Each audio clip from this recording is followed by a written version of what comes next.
Good day and welcome to the 1 p.m. bilingual edition with Kejang Henry Atembe and Monique Naosi Fotso. Good day, Monique. Good day, Henri Kejang Atembe. Mesdames, Messieurs, bonjour et merci de nous renouveler votre fidélité à ce rendez-vous de l'information bilingue sur Canal 2 International. Donc voici les titres.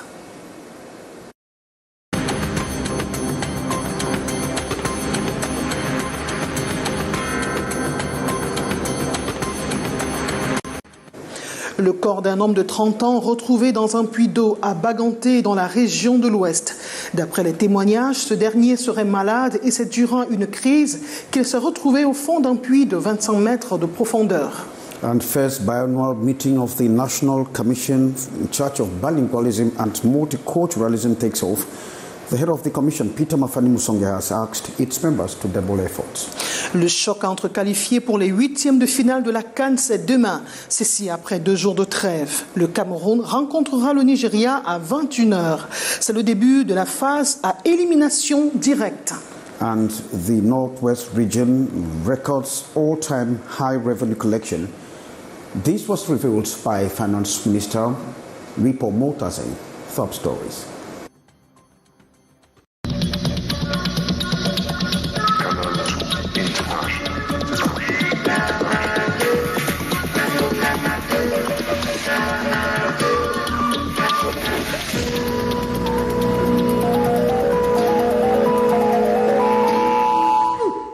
Welcome, we are Kejang Henry and Monique Naosi. And of course, check on us on our social media platforms for consultation on YouTube as well as on Facebook. And we swing straight to Bangante, where there is a startling revelation, a startling discovery that was made of a man who dropped dead in a well in Bangante. Larmes et consternation à Baganté à la suite d'une découverte macabre. Il s'agit du corps d'un riverain nommé Romaric. Retour sur les circonstances de ce décès, sur ce récit que nous propose Elisabeth Ngoum sur les images de notre correspondant Abraham Sarr. Il était âgé de 30 ans et son corps a été repêché du fond d'un puits d'eau ce jeudi matin au quartier Bafebat à Baganté. D'après les premiers témoignages, Romaric Léonce Petga serait malade et c'est durant une crise qu'il s'est retrouvé dans le puits. Il est venu puiser le matin pour se laver et aller au travail. Il est passé le matin, il nous a salué à la maison, il est descendu au puits, là il est arrivé au puits et puis il tirait l'eau, il tirait l'eau. On ne sait pas comment son corps est dérangé, il est maintenant plongé dans l'eau. Il y a un seulement que voilà dans le puits d'eau. Il travaille dans une fabrique là, mais il est malade, elle est épilepsie. En passant, j'ai donc vu les pieds d'un monsieur en suspension, en train de balancer. J'ai su que c'est un être humain qui tombait comme dans le puits. J'ai donc interpellé les gars qui étaient de l'autre côté de la route. Alertés, le procureur et l'état-major de la ville de Baganté sont descendus sur les lieux du drame pour une opération de sauvetage.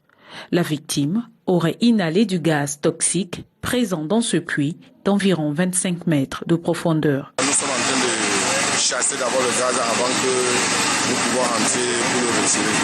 Donc présentement, nous ne pouvons pas rentrer parce que si nous-mêmes nous entrons là, nous sommes aussi en danger. Le corps a été extrait par les éléments du service d'hygiène de la mairie et conduit à la morgue de Baganté. Restons dans la région de l'Ouest pour vivre une autre tragédie. Cette fois-ci, c'est dans la ville de Bafoussam. La bagarre entre 2 bergers se termine par le pire. L'un d'eux a sorti son poignard pour ôter la vie à son vis-à-vis avant de prendre la clé des champs. Il a été rattrapé par les forces de sécurité. Walter Bertrand, Dimitri Kuaté. Une bagarre fratricide et meurtrière entre bergers aboutit à un crime crapuleux. Le jeune Edin Dandi, 30 ans, assassine son propre frère à l'aide d'un couteau, le dépèce comme un boucher et dissimule son corps dans une brousse. Nous sommes à Fousseb, arrondissement de Fumbo, département du Noun. J'étais à la maison. On m'a appelé, on m'a dit qu'on n'a pas vu mon enfant depuis hier, dimanche. Bon, il a dit, mon enfant, il ne peut pas laisser le bébé sans rentrer. Quand il part avec le bébé, il rentre avec son bébé. Depuis quand il est petit jusqu'à il est grandi, il ne laisse pas le bébé en bouche. Bon, on m'a dit ça hier, mon corps est tremble. Je suis pris la moto, je suis arrivé là-bas, là où le bébé restait. J'ai demandé à son patron qu'il Il a vu Moussa, il a dit non. Bon, je suis arrivé à Walde. Je suis arrivé là-bas. Mon petit frère, il m'a appelé, il m'a dit qu'on a trouvé son corps. On a coupé lui en deux. Après avoir consommé le whisky en sachet que le nommé Ousmane Bouba leur a donné, Idi, Damdji et Fitul ont déclenché une bagarre fratricide et meurtrière. Le nommé Idi Damdji, à l'aide de la machette que nous venons de vous présenter, a charcuté le ventre de Moussa Fitul, non sans avoir enlevé même tous ses organes, puisque au cours de constatation, nous n'avons pas trouvé ses organes. Et après avoir enfoui le corps, il a pris la clé des champs pour se réfugier à Foma, Bonako, l'arrondissement de Tiko. Le bureau de lutte contre la grande criminalité à l'œuvre. Ce crime, cet assassinat recèle un peu le trafic d'organes. Une enquête approfondie déterminera les responsabilités des uns et des autres. Les 2 jours de trêve marquant la phase entre les premières journées et la deuxième étape de la Coupe d'Afrique des Nations, c'est aujourd'hui et donc dès demain, ce sera le 8e de finale, ce seront les 8e de finale et on l'a dit en titre, le Cameroun rencontrera le Nigeria à partir de 21h. L'affiche est connue, on vous présente quelques rencontres chocs que les populations du Cameroun et celles des pays qui seront en compétition attendent avec émotion et impatience dans ce reportage que nous propose Daniel Anissé-Boudjé et Jean-Bernard Tagné. Le Cameroun, ils ont tout renversé, le but fabuleux en long additionnel, Christophe Ferrou marque le but du 3-2 alors qu'ils étaient menés 2-1, il y a seulement 2 minutes, ils ont marqué 2 buts de suite pour se retrouver de nouveau en position de qualifié. On n'y comprend plus rien, c'est du délire absolu, c'est un match historique, on s'en souviendra pour toujours. Des sensations fortes, il y en a eu également au cours du... Pour la première fois de son histoire, la Mauritanie se qualifie en 8e de finale de la CAN en éliminant l'Algérie, champion d'Afrique 2019. L'Algérie qui est une nouvelle fois, comme au Cameroun, éliminée dès la phase de poule. Une pilule difficile à avaler pour les supporters. Pourquoi ? En attendant la probable finale des Lions indomptables du football à cette CAN en cours en Côte d'Ivoire, le handball est en finale de Coupe d'Afrique des Nations. Nous revisitons les forces en présence avec vous, Stéphane Moret. Avant-dernier sur les 13 nations engagées lors de l'édition précédente, la terre égyptienne porte finalement bonheur à la Team Cameroun en cette 26e édition de Coupe d'Afrique des Nations de handball. Après une entrée en lice réussie face au Diable Rouge du Congo 25-21, les Lions se sont vus reversés en Coupe du Président, forts de leurs échecs consécutifs en phase de poule. 19-23 face à la Guinée et 16-35 devant le pays hôte et ogre de la compétition avec 6 trophées déjà remportés, l'Égypte. Troisième de la poule B, la bande a placé Tagne, a battu le Gabon 28-21 en demi-finale de la Coupe du Président et sera face au Nigeria le 27 janvier prochain en finale pour leur première opposition à cette étape du tournoi. Mauvais état des routes à Douala 5e. On en reparle avec vous, Henrique Djangatembe. You're welcome back. Navigating through Douala 5 subdivision is a challenging ordeal for commuters who have to overcome the hurdles of the bad roads. And so to address the situation, the city mayor, Dr. Mbasan Dine, has visited 10 road rehabilitation sites identified as difficult terrain. Morindi reports. Driving through Douala 5 subdivision is a nightmare to commuters as the roads have completely degraded. The situation is further complicated with the encroachment of a huge ravine caused by natural and human factors. Sapa Hill and Lobesu is a conspicuous example of the risk inhabitants bear. Erosion and landslides are on the threshold as caused by the persistent digging of the soil to refill the foundations of building under construction. Residents attest the roads are further damaged by a construction company in charge. I have been living here for more than 20 years. The major problem here are roads. Before it was a thick forest, but today in the dry season it's dusty. During the rainy season it's unbearable. The main problem here are roads. The roads are extremely bad. During the rainy season we suffer here. Our businesses are no longer flourishing. Houses are perched on hilltops identified as rig zones. Before we could not talk of a possible landslide or erosion here, but the continuous digging by people around the area has caused all these problems. From Lendi, Lokbesu, Rang Poulang, Carrefour Lokbesu, Basson, Conquête, Cité de Palmiers, Dokote, right up behind Sokave, have been mapped out as rig zones with poor roads. The first challenge is to be able to build the road in this kind of places where, if you see behind me, you will see what challenge we have. It is enormous. The Douala City Mayor, Wednesday, January 24, embarked on a visit to 10 road construction sites to evaluate work done so far and identify some difficulties. One of such, a house is constructed on the roadway. We hope that in 2 years we are going to complete the works and we will deliver a very good street, very good road to people, and we hope that people will be able to build new houses.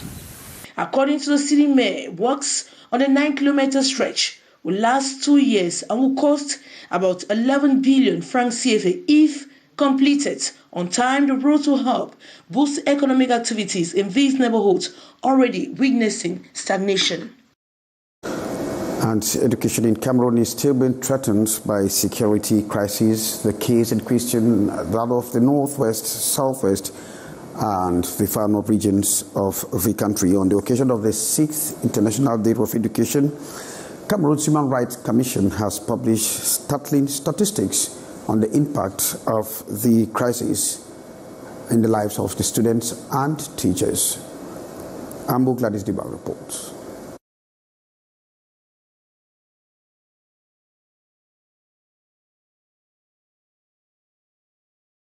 As the world advocates for peace in the education sector, the Cameroon Human Rights Commission has deplored the prevailing security situation in some parts of the country. It expresses concerns as 69 schools have remained closed in the far north region as a result of terrorist attacks, with Boko Haram persisting in its propaganda against education. The Commission also regrets terrorist attacks against students, teachers, other members of the education community, and schools in the northwest and southwest regions that have led to numerous casualties, material destruction, and massive displacements of people.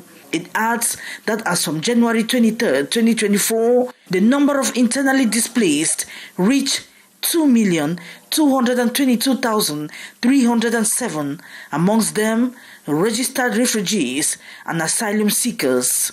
These secessionist attacks, it says, is responsible for the death of 7 teachers in the Ndonga Mantum, Bui, Ngoketunja, Boyo, and Menchum divisions of the Northwest region, while several others have been adopted for ransoms and subjected to cruel, inhumane, and degrading treatment or punishment. In the statement made public by the Cameroon Human Rights Commission on the occasion of the 6th International Day of Education, the Commission calls on parents and families to imbibe in their children the values of obedience, respect, diligence, and discipline, while expressing regrets over persistent deviance in the school milieu. The Commission therefore recommends that the government implement structural reforms in the field of education in order to improve the general level of students and to promote the implementation of sustainable peace through education. Thanks, Ambo Gladys. And according to the Minister of Finance, the skies are promising for the Northwest region as the regional customs sector records what is known as all-time high revenue collection. The Keeper of Cameroon's Finances made these announcements during a second or two-day visit to Bamenda in the Northwest region, during which he laid the foundation stone for a building to host the customs services. Our chief correspondent in the Northwest region is Annie Collins. For the first time, a Minister of Finance has been to Bamenda in the Northwest region for an official working visit. Louis-Paul Motaze has laid the foundation stone of an ultra-modern building to host the Regional Customs Sector Headquarters on Tuesday, January 23, 2024 at Customs Junction, Upstation. Expected to cost about 1.2 billion francs, the edifice will shelter over 30 offices and recreational facilities. According to the Keeper of Cameroon's purse, this is in compensation of the hard work of customs officers whose revenue collection has been improving tremendously. What I want to say first is that we know how people have been suffering here in the Northwest region. But I'm very happy with my people of the Customs Department because they are very resilient. That means that instead of all those difficulties I've been talking about, I know their performances because all those last years they have delivered. Their results are quite good and their performances are generally higher than the target. International Customs Day is a reminder of the critical role customs administration perform around the world. Customs officers have facilitated global trade, contribute to greater border security, and contribute to economic relations and development. Earlier in the day, the minister kick-started World Customs Day 2024, stating the prospects of better days ahead for the Northwest region, which has borne the weight of the over 7-year-old security crisis. The West region, as the Southwest and the Far North, are the regions that are facing a lot of difficulties. A decree has already been signed by the Prime Minister saying what we can give all those who want to invest. Decorated with the Northwest traditional regalia, this son of the Jar and Lobot division of the South region made a tour of all the exhibition stands mounted at the courtyard of the Mezam SDO's office before leaving with the several gifts offered him by his staff and other social groups.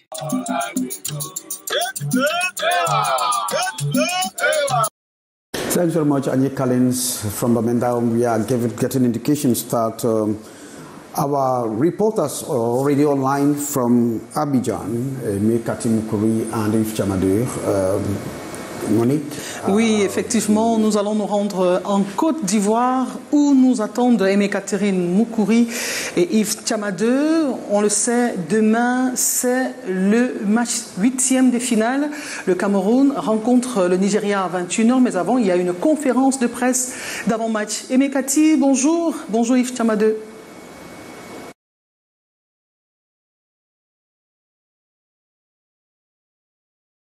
Monique Naousifoso et bonjour à Henry Kejan. Good morning to you. We are now standing at the Palais de la Culture for the press conference of the coach Rigobert. Yves Chamadeux, bonjour. Bonjour Catherine et bonjour à tous ceux qui nous regardent. Alors, à quoi est-ce qu'on peut s'attendre comme propos du coach en cette veille de match? Forcément, ce qu'on nous attendrons déjà, c'est l'état de l'infirmerie. L'état de l'infirmerie, s'il y a des joueurs blessés, s'il y a des joueurs qui ne seront pas à 100%, s'il y a des joueurs qui risqueront de ne pas être alignés, c'est la première information. En d'autres choses, c'est de voir quand même une sorte comment je vais dire, une sorte de pansement de l'état d'esprit du Cameroun qui a quand même refait surface lors de sa victoire face à la Gambie. On aimerait sentir que ce groupe est passé à un autre cap, a basculé sur le plan psychologique, a pris un tout petit peu de l'ampleur.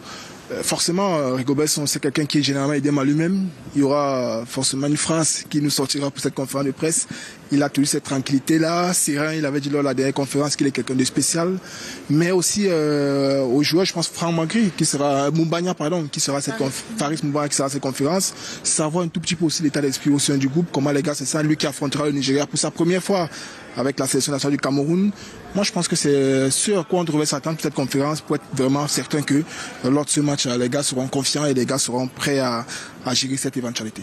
So, Enrique Jean, I'm also standing with our colleague Gilbert Frou. So, Gilbert, Cameroon has been playing with Nigeria for history now. We have a long history with that team.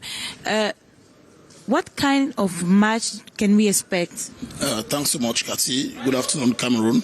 It's two teams that, as you said earlier, have a historical output ever since we started. That was 1984 here in Côte d'Ivoire, where the Nigerians had a bitter pill to swallow. They were beaten at the final by the Indomitable of Cameroon, who went further to beat them again in 1988 to grab the trophy. We went to Nigeria, beat them in 2000 and grab the trophy. Ever since when there's a tussle between Cameroon and Nigeria, it's not always easy. The Nigerians on one end are pulling the ropes, we're equally pulling the ropes. They want to win, we want to win. It's always a very huge one. And the one we're going to have tomorrow is going to be a revenge for Team Cameroon, because for the past 20 years, we've not beaten Nigeria. Since 2004, remember, we're beaten by Nigeria at the quarterfinals.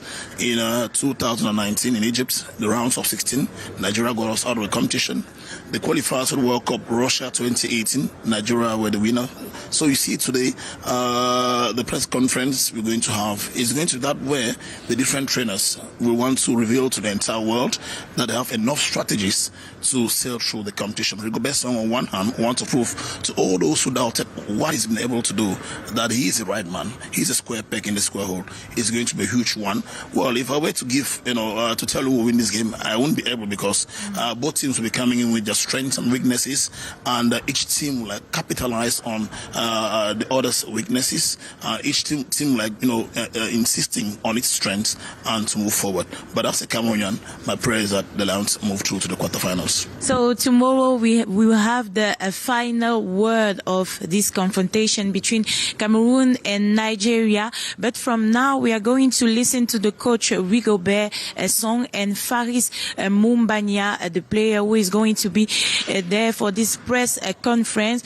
Standing here in Abidjan for you, Canada International, Aimé Catherine Moukouri, Yves Chamade, Gilbert Frou, Enguerrand Towa and Augustin Fossé.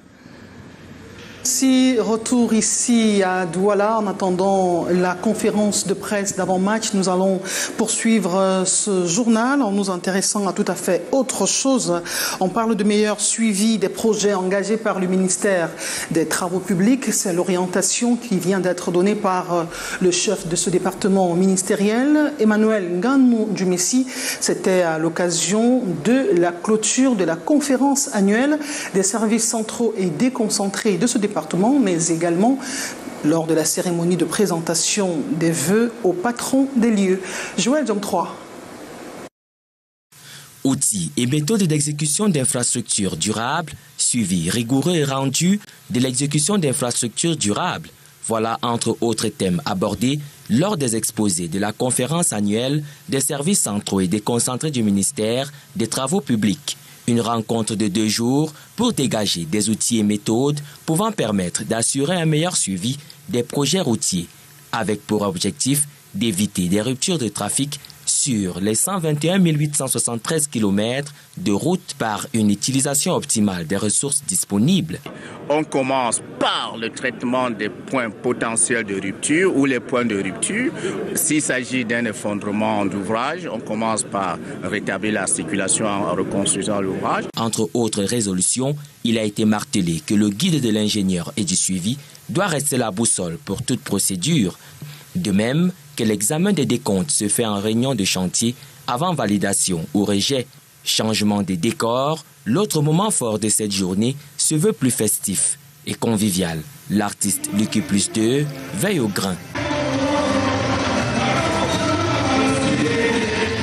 Une cérémonie sobre de vœux au ministre des Travaux publics et à ses plus proches collaborateurs est organisée. La grande famille de ce département ministériel échange ses vœux pour une année réussie. Il une presse plus responsable et respectueuse des institutions de la République. C'est le vœu d'Emmanuel Sadi, le ministre de la Communication à la presse. Le porte-parole du gouvernement recevait hier les vœux 2024 de ses collaborateurs. En fustigeant la désinformation par voie de réseaux sociaux, Emmanuel Sadi a réitéré tout de même la volonté et la nécessité en 2024 pour le ministère de la Communication de collaborer davantage avec les médias sans exclusive pour la consolidation de la démocratie et l'état de droit. Je vous propose de l'écouter au micro de Daniel Anissé Boudjé.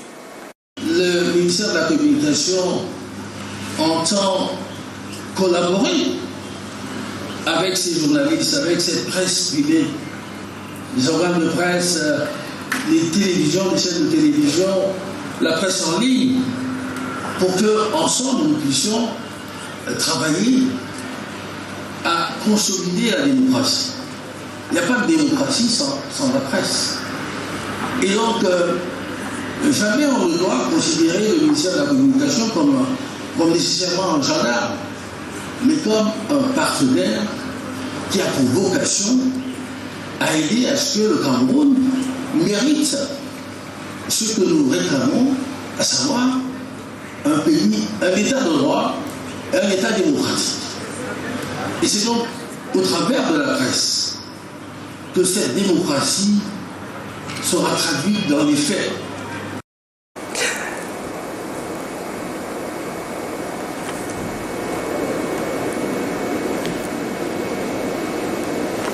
Henri.